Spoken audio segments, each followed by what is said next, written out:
Sekarang, selagi kamu masih muda, lawanlah nafsu-nafsu, lawanlah pikiran-pikiran jahatmu, lawanlah khayalan, berjuanglah untuk menunaikan ketaatanmu. Berusahalah sekuat tenaga dalam hal-hal yang kamu anggap sulit, bekerja keras dan berdoalah di malam hari. Semua kerja keras dan perjuangan ini merupakan suatu pekerjaan. Semuanya itu merupakan tahun-tahun kerja.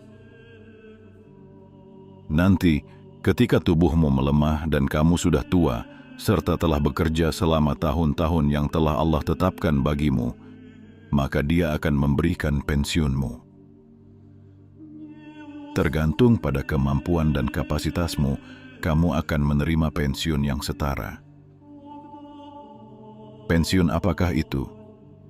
Itu adalah kemurahan dan anugerah Tuhan.